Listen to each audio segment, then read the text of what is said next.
Okay, I think we are good to start. All right. Hello everybody, this is another episode of tennis-related podcast. I'm Christos, your host. This time I have a very special guest. I have Mr. Piatti, Riccardo Piatti. Nice to meet you. Thank you for coming, first of all. I had a podcast recently with Mr. Kelaidis, who told me he's your friend. Yeah. And once I saw you here, I couldn't miss on the opportunity of having you on my podcast. It's something new, it's not very big yet, but I'm eager to bring more people into Greek tennis. And obviously, a coach of your caliber, having you on this show, it means a lot to me. Thank you for coming. Thank you. So, I wrote a small introduction about you, and you can add stuff. I searched online. First, you have the Academy Piti T Center, which is in North Italy. Yeah. Close to the borders with Monaco, correct? Close to Monaco. I'm living in Monaco from 1990. Okay, so you live in Monaco, and then how far is the academy from Monaco? 25 kilometers, and it's in Italian. It's super close. Yeah. Close. Okay, so and then the academy, what's the airport that most players they come in? They fly to Nice? It's very small. There are 4 courts, and I have 2 clay in another club. Okay. But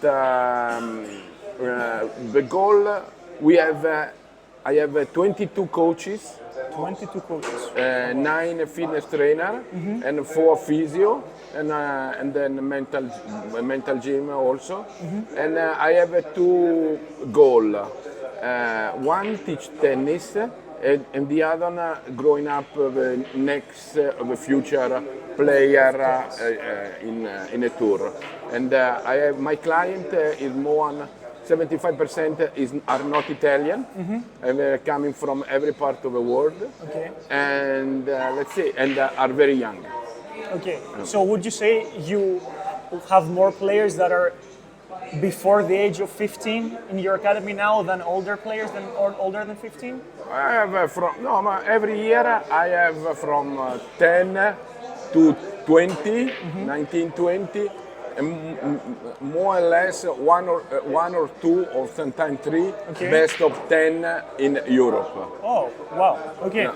So in the past, you have coached amazing players. So I looked online. I knew obviously that you coached Jannik Sinner like 2 years ago, correct? Almost 2 or 3 years ago? I stopped, almost 2 years ago. I was working 8 years with him. 8 years with him. You've worked with Milo Raonic? Yeah, 4 years. Have you worked with Djokovic? Yes, 1 year. Novak Djokovic, Ivan Ljubicic? 17 years. 17 years with Ivan Ljubicic. Yes. And then Richard Gasquet. 4 years. And then are there any more players you want to add? Another player more important for me was Renzo Furlan. Okay. And I worked 17 years with him. He was number 18 in the world. And now he's coaching Jasmine Paolini. Okay. The Italian girl. The Italian girl. She plays good. Then was my first team was Furlan, 19 in the world, Caratti, 26 in the world, and then Brandi and Mordigan, top 50 in double. So my first experience in a tour was that team, and I think I make a big success in that time because all 4 became pro. Wow. It's crazy that you have worked with so many players, and what I see in all those players that I searched. You forgot Borja Coric and 1 girl, and Maria Sharapova. Oh, you were with Maria Sharapova too? Yes, and I think the best experience of my life to coaching was Maria. Wow. Definitely, yes. Did you coach Maria in Italy or in the US? No. We started in Italy. I was in a camp. I had 1 camp during the summer in Isola d'Elba. She came there, and then she came in Bordighera. And the only unlucky with Maria that was in the end of his career. Yes. He has a problem to the shoulder, and then COVID came and she retired. But was amazing for me, that kind of experience. That's amazing, honestly. Yeah. So these are like all of these players. They're top players, but everyone plays such a different tennis. Yeah. Like, how do you deal with those kind of changes as a coach? Because I see a lot of players that you teach for example, their technique in the serve, everyone has almost the same technique. I see Rocco, I see Rapagneta, I see like these other guys, that they all have almost the same technique in the serve. No, the technique of a serve, you know, there are basic things that need to be similar. Yes. Of course, I don't want that everybody serving or playing in the same way, because everybody are different. If you're talking about Milos Raonic, it was big serve and big forehand. Richard Gasquet was big backhand and a different player, different game, different tactic and technical. My goal is to find out when I'm working with the pro, you know, to find the correct technique and tactical for the game that they need to produce. Yes. And let's say that, now with the young kids, it is more fun, because many times I saw them, but I see that they have that quite a good game, but many times they have no, how you say, Identity. Yes. And me, I like a lot explain this kind of identity during the period that they're growing. I see. So develop an identity as they're young, and then keep developing it through the pro. Yes, That makes yes, sense. yes. Okay. So you've worked, now I have to address this, because you've worked with Jannik Sinner for so many years. You said 8 years. Yeah.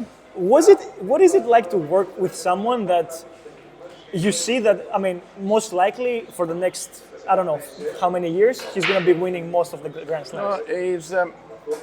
You know, when I met first time Novak Djokovic, and I started with Novak, around 18 years old, 17 years old, I immediately understand how is the possibility that he has. Yes. During the time I had Ljubicic and Djokovic, and then of course in one moment I need to decide for the better for them. And Ljubicic I was coaching 17 years, Yes. so I decided to keep going with Ivan. Ivan became number 3 in the world. And then after that I follow all the career of Novak, of course.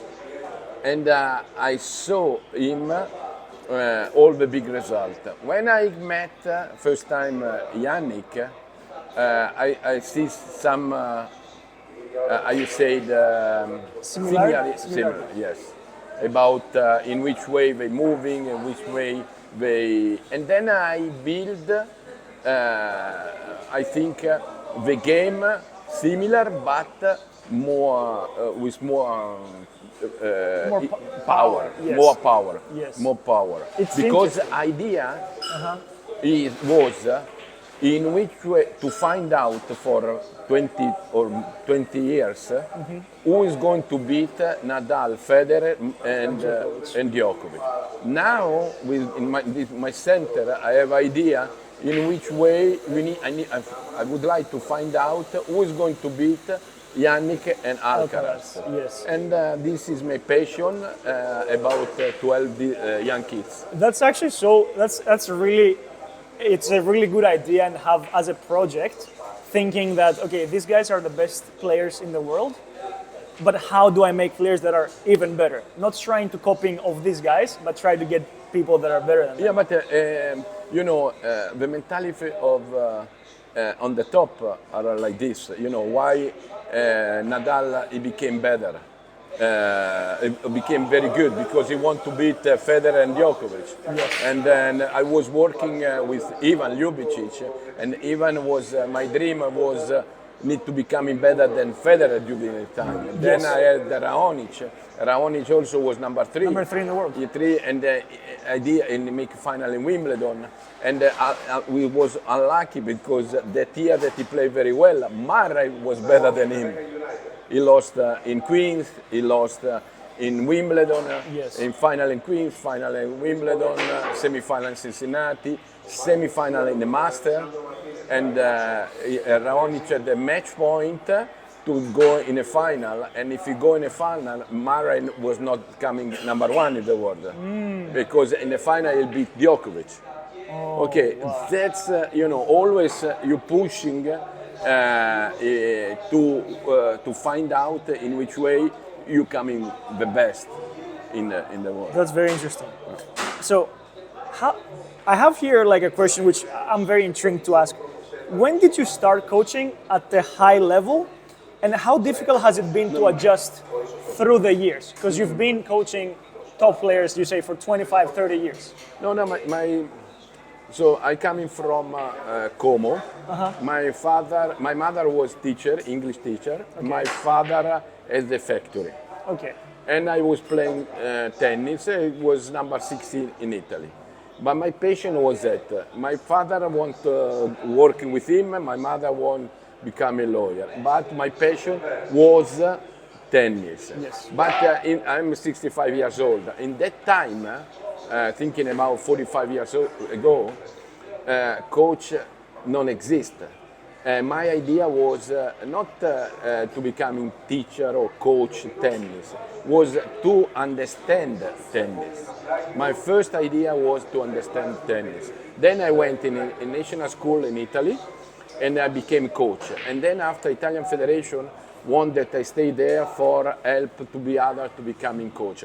My first passion, and also now, is to understand better tennis. That's why I think, of course, and then during that time I have opportunity to coach Furlan, to coach Ljubicic, this. But always the player was to understand more and more tennis, to understand in which way tennis changing, in which way I can help the young player becoming better. And tennis is changing a lot. And then, but my passion is not to becoming coach. My passion is to understand tennis. Yes. Okay. So you said tennis is changing a lot. How are you changing your teaching methods?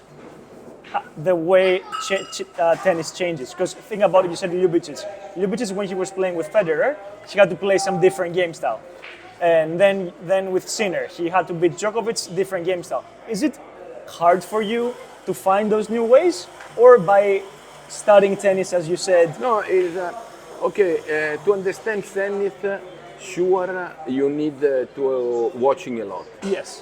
If you're watching a lot, you can see a lot of things that maybe help you to understand that something is going, some player is different. Yes. And after, if you see that is different, maybe you need to repeat or follow him or follow them. And then, but you need to watching and to try to see what the other people don't see, because that's an example for Sinner. Sinner in Italy when he was young, nobody's followed him too much. Yes. And then when we start to win. And then was good for us in Piti T Center because we have a lot of possibility to teach, to work a lot in a court with no pressure about result, no pressure about need to play in national team or this, and we develop a lot is tennis. Yes. Okay. Who has been the hardest working player you work with? So the person who puts the most hours on the court, and who has been the laziest one? No, again, to help them, you need to understand the education that they have. Yes. Okay. Normally, when I start with that kind of player, I try to understand the family, where they come from. Example, Gasquet is coming from the father and mother was tennis coach. Yes. Oh, I didn't know that. Okay. And Milo's Raonic, the father and mother was two engineers. Okay.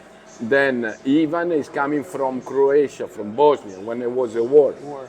So you need to understand the education that they have, and you need to have a contact with them.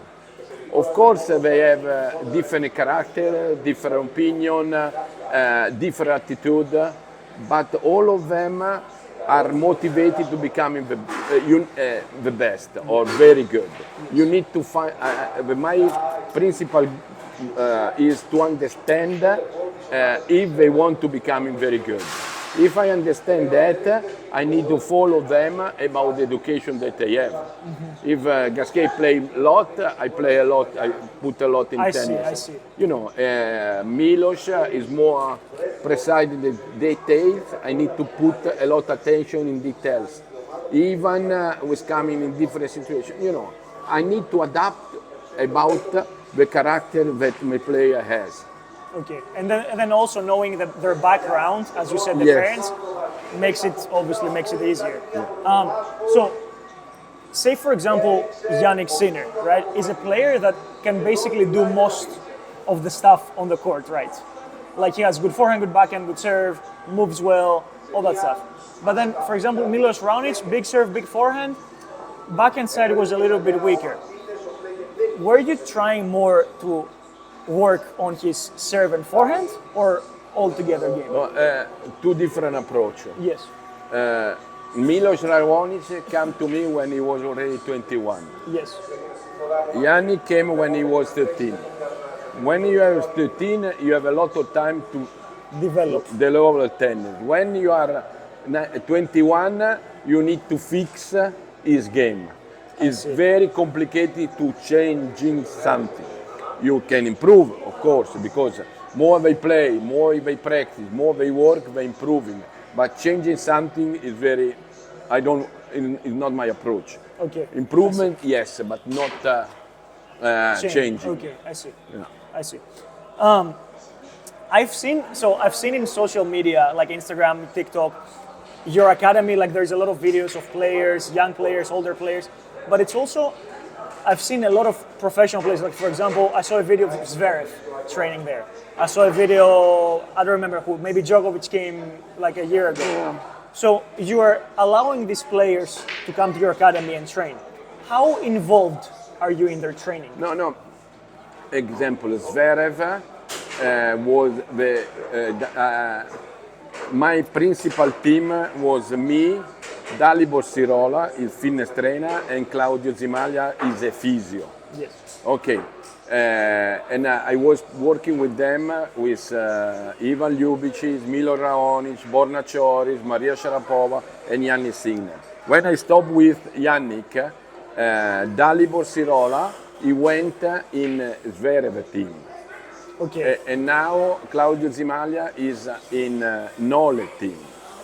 I see. So my center is very open for this pro coming with the team that the you team. Have. I see. And then they ask me maybe some sparring, and I put this guy play with them. I see. And it's very good opportunity. But they come in with the team. Okay, I didn't know that. I thought they just came. No. Sometimes, some of them, maybe they ask, they do, and I spend some period, some small period. Yes. But not. But they have their team. Okay, perfect. So, did you mention when did you start the Piatti Tennis Center? When was the first year? 7 years ago. 7 years? 7 years ago, I started. But before, I was living in Monte Carlo. I have a team in Bordighera, in Clay, where the old club there, and working, and team of people working for me. Mm-hmm. And I had there a lot of young kids. Okay. Yanni was there. Cecchinato came there, Popperin was there, Krajinovic was there for a year. Many of them, they passed from there when was kids. Yes. And Turati are two girls, they play well. The twins. The twins, yes. Yes. And then, I don't know, Fabiano also came, many of them. Okay, I see. It's very interesting to me because here in Greece, we do not have academies or big academies or centers that can host professional tennis players. For example, me, I'm from Athens. I have to prepare my practices every week. Say I have to text with my friends who is in Athens, who is not in Athens, see what coach is available, what fitness trainer is available. And then all that takes so much energy of my day that if we had a center, maybe like your center, or like a big academy, or a big thing that the federation was having, it would be so much easier for us. Yeah, maybe I will come. Yeah, maybe you do a camp maybe in Athens, maybe. That would be good. Yeah. What is one thing that has made a big difference in modern tennis that Alcaraz and Sinner are playing compared to the old school players like Ljubicic, Federer 2009, Nalbandian, these guys? You know, if you're watching the statistic, when Jannik came for first time in quarterfinal in Roland Garros, he was hit the ball more faster than forehand and backhand for everybody. Yes. And because they're using the technique, Jannik is using the racket and he's moving to the ball very fast. And then he produces a lot of power for that. Alcaraz is another one that produces a lot of power because he's strong. Yes. They change in tennis like this. In this moment, it look like coming like you know, when Becker came. Yes, Becker with a big came, serve. Yes, big serve and big game. Now is the same in a different approach. Big game because they hit the ball very fast and they moving very fast. Who is going to beat them? Yes. Of course, I think it's someone that using better, moving better the ball. Because Alcaraz, why Alcaraz is danger for Jannik? Because he's very strong and he knows that moving the ball every time in different way. And Jannik sometimes is losing the rhythm. Yes. The other one cannot beat Jannik. Whereas Medvedev, he can. First time that Jannik played with Medvedev, first set was in Marseille. He won 6 love. Wow. And then the other changed in rhythm, and he was young. He was 17 years old, or 18 years old, and then he lost the game. But he lost the game because mental approach was not correct. But he has a game for beat that guy. If you play the same ball for them, it's very dangerous. Yes. You need to find someone that is moving very well and with same speed. Yeah. So I see, I'm very close friends with Tsitsipas. I'm really close with the family. And actually I was watching the match that Tsitsipas played in Monte Carlo against Jannik this year. And it was actually one match that I felt like Stefanos would have a lot of trouble because Jannik's backhand is so strong, so he would find his backhand cross court. But somehow Tsitsipas found a way to win this match. And tactically, he was basically serving and hitting the first ball, the +1 ball, really well during that match. But then we see Tsitsipas when he plays with Alcaraz, he's having a lot of trouble because Alcaraz, as you said, is very strong. And then he hits the ball high to his backhand and then... No, but Tsitsipas, you know, when I was coaching, one time Jannik win, but he lost. Tsitsipas in that time have the game to beat Jannik because especially in the second serve he can using now is much better the second serve of Jannik, but before Stefanos can moving Jannik immediately. So when Jannik was missing the first serve in the second serve, he was able to take the court. And with a lot of rotation. Forehand, he give a lot of spin and moving, open the court, and then he can take it, the point, and he's coming to the net. And serving. Now, what Jannik has more confidence now. Yes. And then he's more strong, he's moving better, and becoming different player, and so strong now. I was going to ask you this because I knew Sinner because I travel with the guys with Tsitsipas a lot. And I knew him from the tournaments. But this year, he really made such a big difference. It looks like his game, as you said, confidence, but it looks like he does everything in the right way. So we saw him in Australia for Australian Open, he was there with Darren Cahill, his coach now. And no, first last year in Monte Carlo, I saw him training, and he was working on everything with touch, like volley, drop shots, running and getting the ball from short. I saw them for 2 hours doing this. And then I asked my friends, why do you think they do this for such a long time? He says, this is the only disadvantage he has in his game.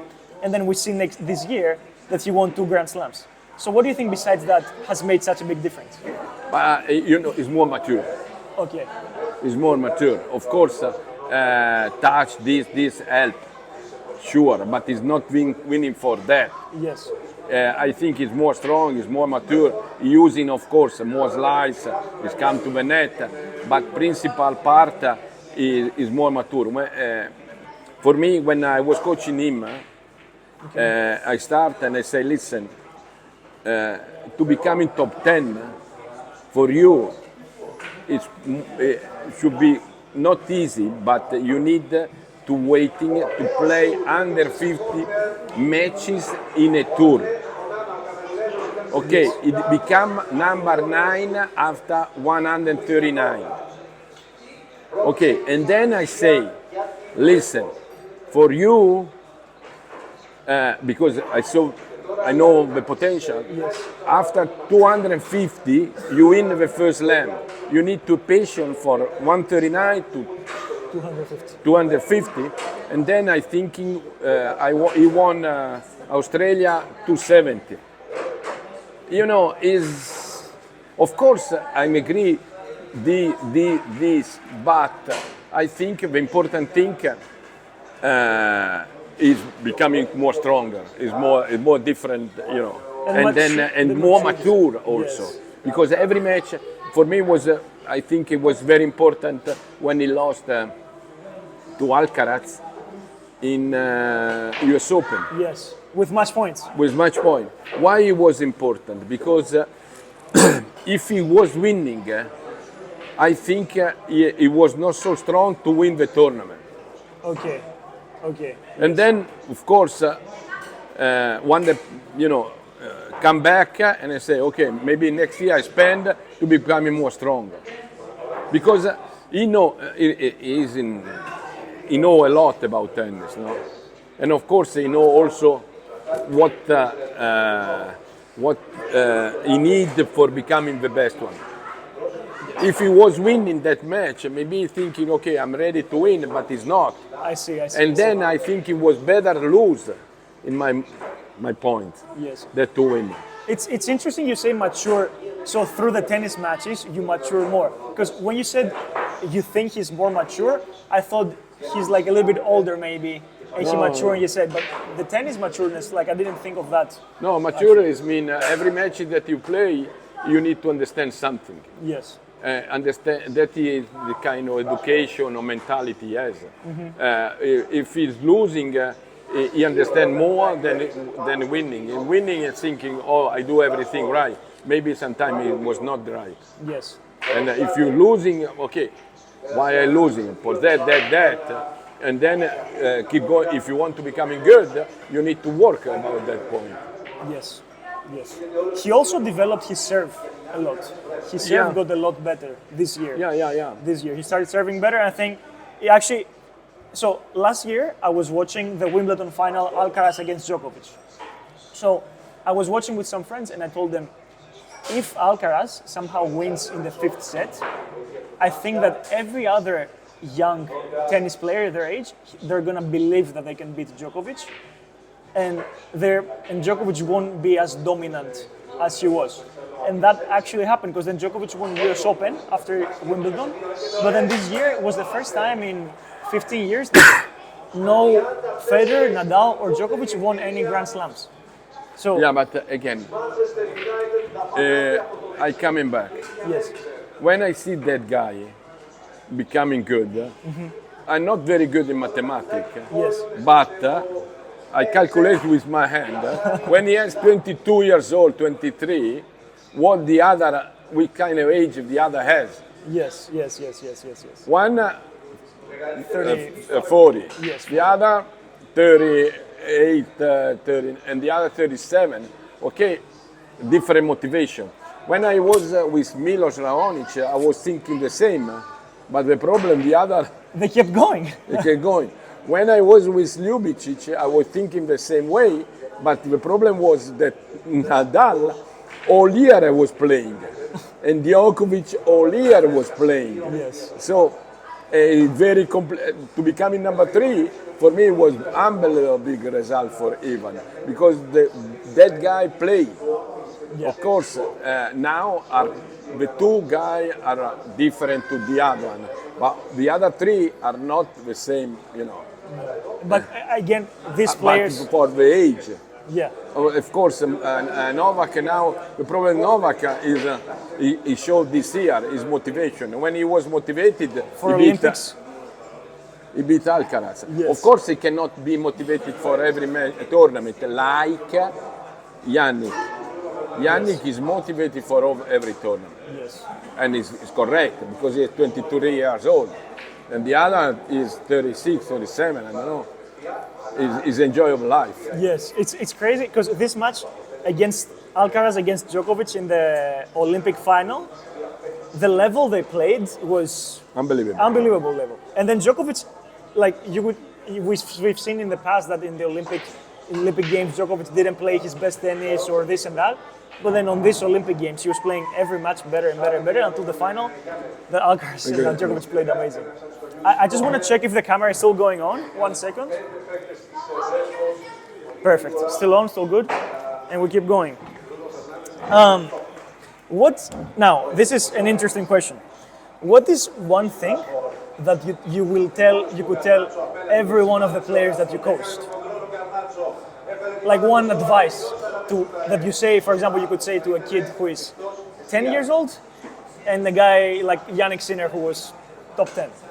No, advice, is advice, of course, in that moment, I watching a lot in which way they move in the racket. Yes. If they moving correct the racket, is more easy than to move and to control the game. Mm-hmm. The advice is, I think, move correct the racket. Okay, so the technique, basically. Yeah, because the technique starts everything. If I have a good technique, I can impose my idea of the game. Yes. To beat you or in an important moment to understand what I need to do. Okay. Yeah. Okay. That's a good advice. Yeah. What do you think of tennis in the next 10 years?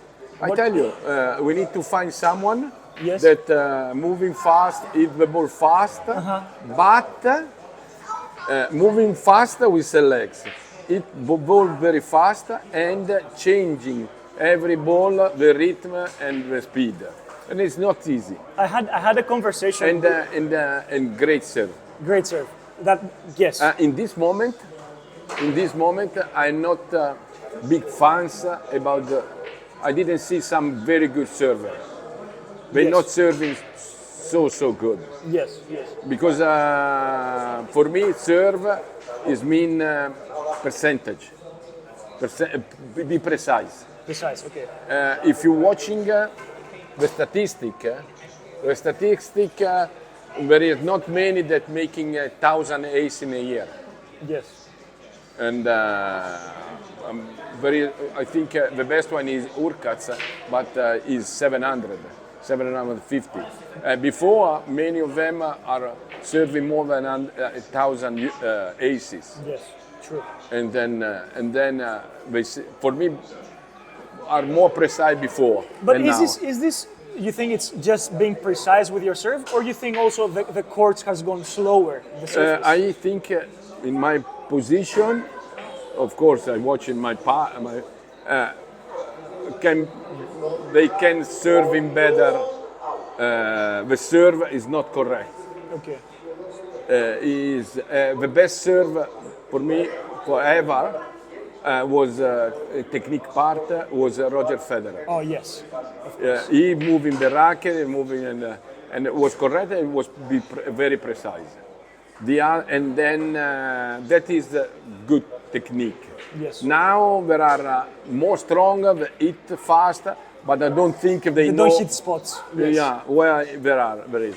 Imagine that Ljubicic, when he was serving, I put the bottle, 4 bottle, and with 14 ball, he touched all 4. If I put in now with some of them, we can stay all day, not all day, Yes. but 14 never. It's interesting. I mean, I think that nowadays tennis has gone, as you said, faster and faster because they move quicker, they hit the ball faster, and I think everyone gives so much emphasis on that rather than serving too much. Like we see, I mean, for example, Zverev, percentage-wise, he serves last year 81%. But as you said, not very precise. Like he doesn't hit a lot of aces. I think the last person to hit a lot of aces was actually Federer. I don't think there was someone who was hitting. No, but Raonic was serving. Oh, Raonic, yes. Raonic was a big serving big serve. Big serve, Raonic. But you know, Raonic, Isner, this kind of big serve was, no? Yeah. Karlovic was big serve. I tell you, Ljubicic was one of the best serve. Very precise. Now they hit very hard, but I don't think are precise. What do you think about Shelton serve? That's hard, but Again, fluid movement, yes, but not precise. yeah. I don't think so. I never work with him. I never see practice, so it's just feeling. Okay. It's not maybe correct. Okay, so the ideal player for you, say in the next 10 years, would be someone that moves really fast, hits through the ball and is very agile, and also has like a big serve, a precise big serve. How confident are you that we're gonna get someone that's gonna be that and be better than these guys today? Because when you stay close to young kids or young guy, you need you cannot give something that they have not. Yes. Or you cannot give something that they are not dreaming. Okay, when I know, like I have a lot of players, 15, 16, 18, and then I speak with them, the question is always what you want to. What we want. If you want that, you have a possibility. Yes. Of course, I go to say, I tell the truth to everybody. I not try to dream someone that he cannot play tennis. Yes. Okay. In the center, I have 5 players can become very, very good. And with that, I start to have a relation to explain they have a possibility to go there if they take this kind of decision. Not me, I take decision for them. Yes. And then they have a confidence when they are there, they take the decision, not Riccardo. Yes. And then my goal is to give them the independent, not depend to me. Yeah. Because that is very important, because in a court they need to be independent, not dependent to someone else that he say do this, do this, do this. Yeah. You understand? But this is, I mean, the fact that someone like you, who has worked with so many people, you tell these 5 kids that, you know what, if you take the right steps in your future, you have a lot of potential. That for sure gives them confidence to keep working harder. And No. I don't say that the potential they have. I say that, okay, what you want? You want to come in there? Yes. Okay, for going there, you need to do this, this, this. I Yeah. don't say, listen, you have a potential to go there. No, you can go there if you do this. Okay. Not because many times they think, oh, Riccardo thinking like that, I'm going. No. Yeah. Or I tell you are going. No, I tell you if you do this, you're going there. Okay. I had this question. I asked Mr. Kelai this as well. I asked him because Tsitsipas right now he's working with our national team coach as a coach, but he's looking for like someone, like a big name in his team. He has been looking for a big name. So I asked Mr. Kelaidis, do you think that every player that plays at that high level needs someone that has been at that high level to advise them during the season? For example, like Alcaraz has Ferrero, or Nadal had Moya, or Darren Cahill also played high level. What do you think about that? For my depend of the player, because Nadal becoming Nadal with Tony. Yes. So educated them. Mm-hmm. Of course, Carlos, a friend of mine, is very good coach.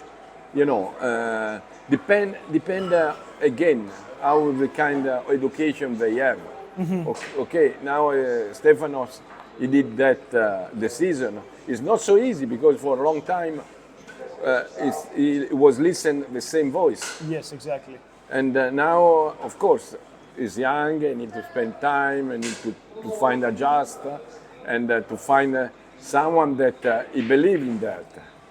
Because, but and then also him, he need to be. I think if you take someone, you need to be open-minded.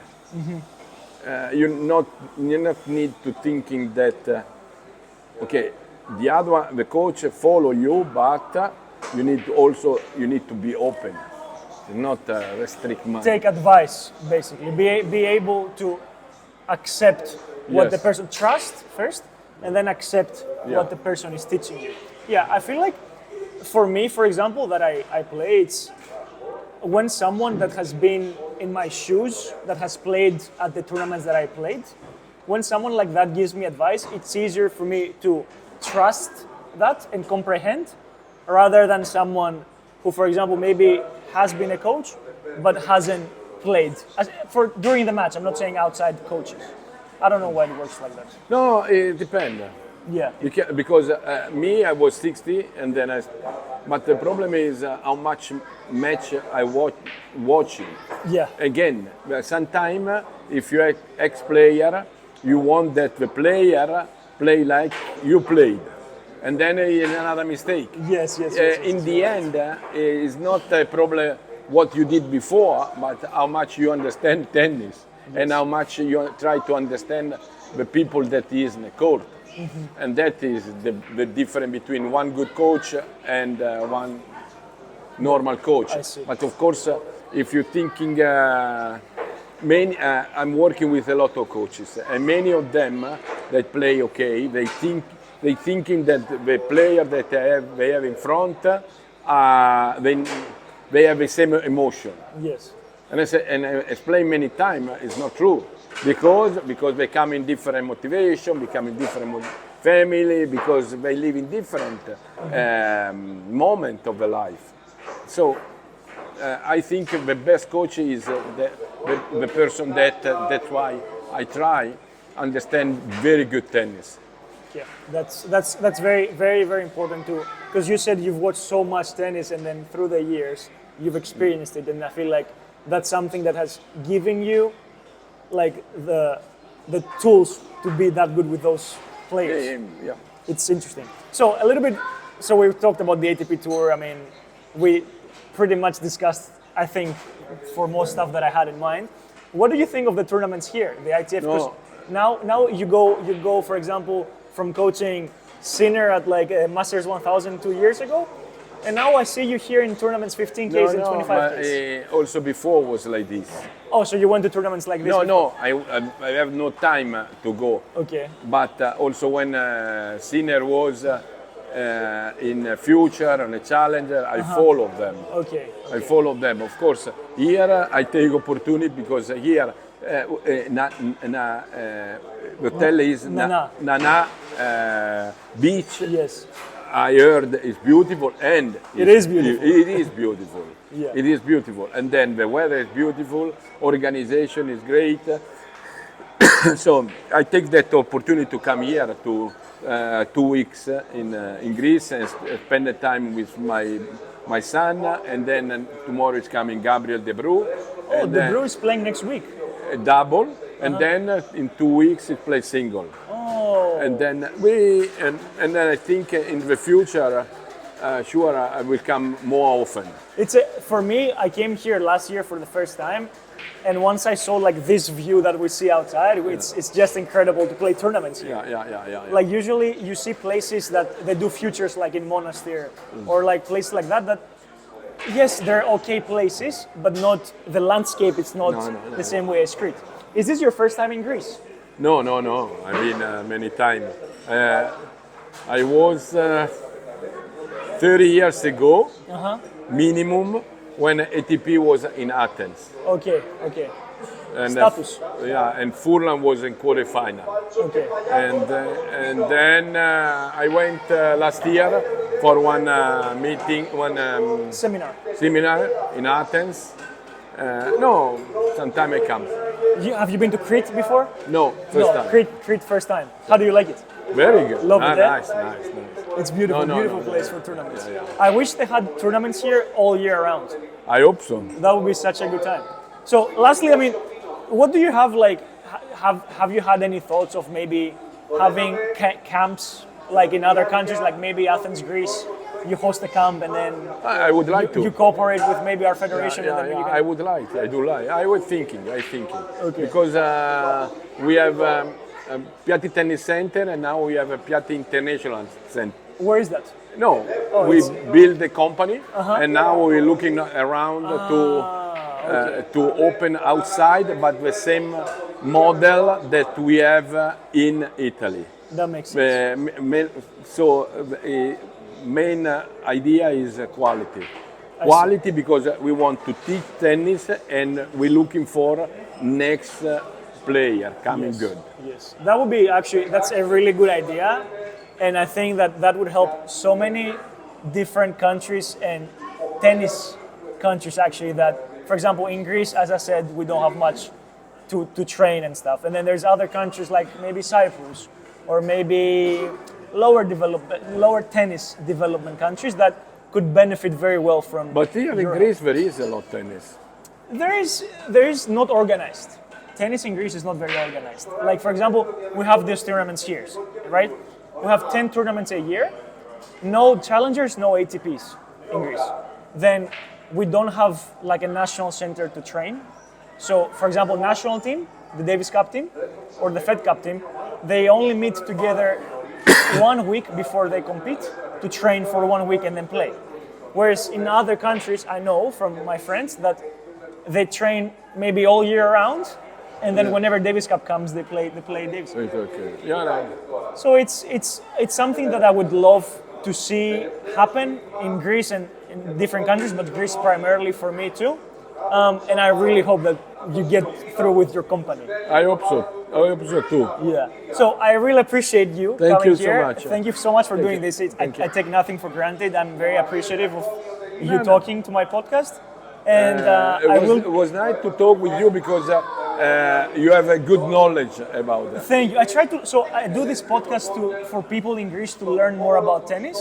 But every time I sit with someone, I learn a lot of stuff too. All right. And I'm eager to learn every time. Okay. So it's awesome. This was another episode of Tennis Related. We will see you later. Thank you again so much. Grazie. Ciao. Grazie.